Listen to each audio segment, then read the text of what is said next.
Incontri celesti a Casanova Staffora, la storia di Angela Volpini.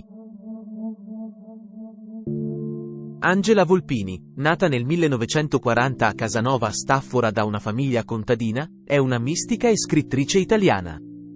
Fin da bambina, ha avuto incontri con la Vergine Maria, con un totale di 80 apparizioni documentate, la prima delle quali risale al 4 giugno 1947 quando aveva 7 anni.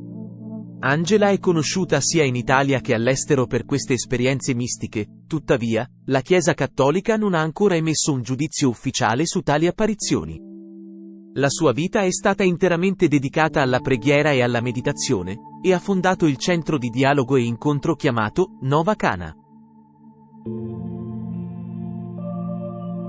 Il 4 giugno del 1947, Angela si trovava con alcuni coetanei a pascolare le mucche nei pascoli del Bocco, situati a circa mezz'ora dal suo paese natale. Mentre era seduta sull'erba a confezionare mazzetti di fiori, fu improvvisamente presa sotto le braccia da dietro e sollevata, come se qualcuno stesse cercando di prenderla in braccio. Girandosi, pensando di trovarsi di fronte a sua zia, si trovò invece di fronte a un volto di donna bellissimo, dolcissimo e sconosciuto, con capelli e occhi neri ma pelle chiara. I miei compagni, racconta Angela in un'intervista, hanno visto me sollevata in aria, priva di sensi. Dopo aver provato a tirarmi giù per i piedi sono corsi a casa dicendo che Angela era morta in aria. Quella del 4 giugno 1947 fu la prima di 80 apparizioni di Maria che si susseguirono ogni 4 del mese, con 2 eccezioni, fino al 4 giugno 1956. Questi eventi sconvolsero non solo la vita di Angela Volpini, ma anche quella della sua famiglia. La notizia si diffuse rapidamente sui giornali, e folle immense, fino a 300.000 persone al giorno, affluirono a Casanova in vecchi pullman per assistere alle estasi della bambina, sperando di vedere anche la Madonna. I giornali dell'epoca riportarono fenomeni solari straordinari durante alcune di queste apparizioni. Il 4 marzo 1948 fu il giorno di maggiore affluenza e tensione, con misure drastiche prese sia dalle autorità ecclesiastiche che civili contro la piccola bambina che dichiarava di parlare con la Madonna. Ma cosa è successo veramente quel 4 giugno? I bambini decisero di recarsi nel luogo dell'apparizione poiché rappresentava l'unico spazio ombreggiato, caratterizzato dalla presenza di 3 maestosi pini. Questa scelta fu determinata dalla scarsità di piante nei dintorni, in quanto il terreno circostante era destinato al pascolo e presentava solo poche piante sparse.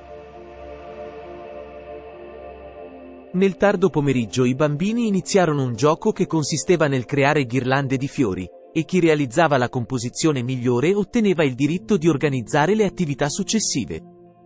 Mentre erano riuniti in cerchio, ciascuno assorto nel proprio mazzo di fiori, Angela fu sorpresa da una presenza alle sue spalle. Sentì improvvisamente di essere abbracciata e baciata tra i capelli, ma, voltandosi, si trovò di fronte a una figura straordinariamente bella e sconosciuta, suscitando in lei un misto di stupore e ammirazione per la dolcezza e la bellezza senza precedenti di quell'incontro. Le prime parole che la dolce figura disse ad Angela furono queste: "Sono venuta a mostrarvi la via della felicità sulla terra. Sii buona, prega e sarò la salvezza della tua patria."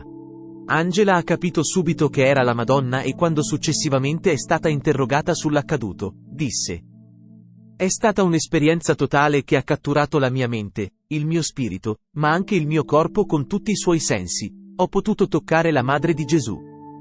Ho capito che il volto di questa donna, che mi teneva tra le sue braccia, era il volto della pienezza umana, il mio volto, il volto di ogni essere umano. Era la fine della vita umana, rappresentava tutte le possibilità umane, ciò che dava significato a tutta l'esistenza umana, ed era la gioia del Creatore.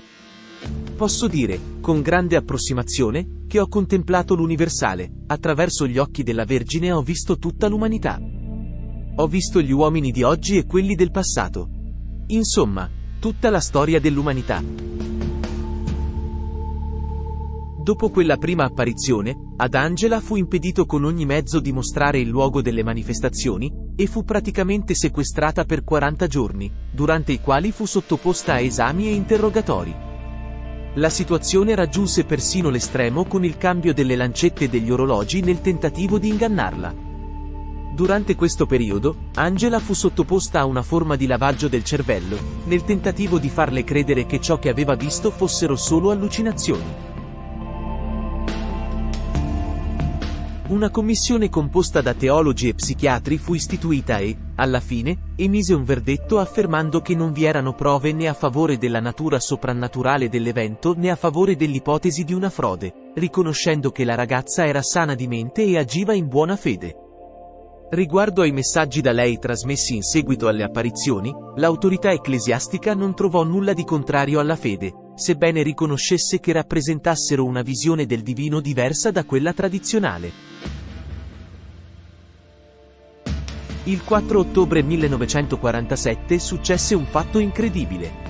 Poiché Angela voleva andare a tutti i costi al Bocco per incontrare la Santa Vergine, sua madre chiese aiuto al parroco per cercare di trattenerla. Così decisero di portarla al cimitero e di chiudere il cancello. Durante il tempo trascorso nel cimitero, intorno alle 4 del pomeriggio, si verificarono fenomeni solari straordinari. Il Sole iniziò a ruotare vorticosamente, come se si stesse abbassando sulla Terra, con globi che sembravano staccarsi. Angela descrive questo evento come qualcosa di spaventoso, paragonandolo a un giudizio universale. Tutti presenti, compresa la madre di Angela e il parroco, osservarono questi strani fenomeni.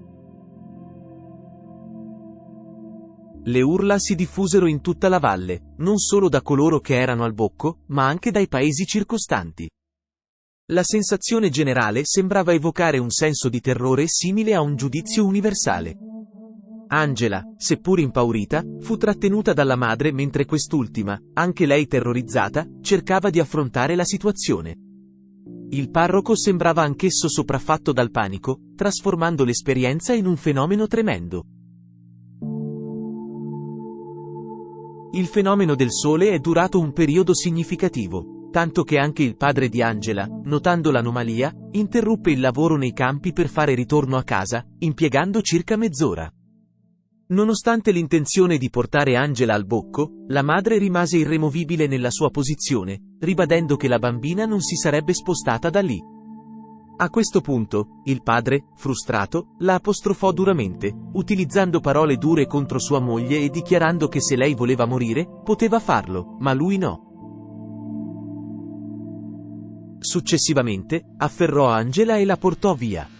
Poiché il cimitero si trovava già sulla strada per il Bocco, attraversando velocemente i prati, arrivarono presto in cima. Da uno dei globi luminosi apparso nel cielo, che sembrava precipitare sulla zona, causando un grido finale da parte dei presenti, la Madonna fece la sua comparsa.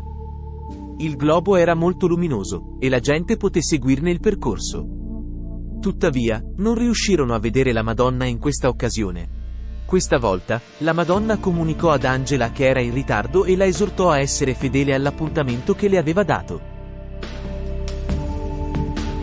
Negli anni successivi, Angela ricevette diversi messaggi dalla Madonna. Solo nel settembre del 1957, il vescovo acconsentì con un decreto alla costruzione di una chiesa sul luogo delle apparizioni.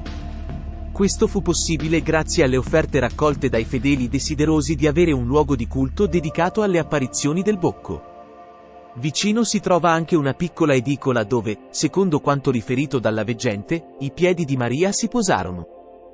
Nel 1958, nel paese, fu eretto il centro Nova Cana, dove ancora oggi vengono affrontate le tematiche legate all'esperienza mistica della veggente.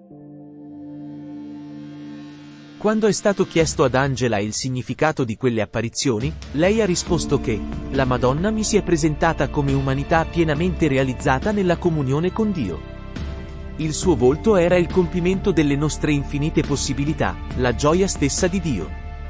Tutto questo mi è stato mostrato come possibilità di compimento in me, come strada che tutti possiamo percorrere affidandoci e incarnando il desiderio d'amore che è in noi.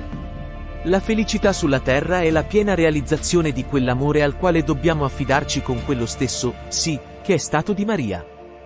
Questa è stata la sua rivelazione. Ho capito che siamo unici e che dobbiamo farci dono della nostra unicità per arricchirci gli uni gli altri così che tutti siano tutto. Questa è la dinamica del dono. Le sopraffazioni, le angosce, le solitudini nascono da questa mancanza di dono reciproco, cioè dal mancato affidamento all'amore che è in noi.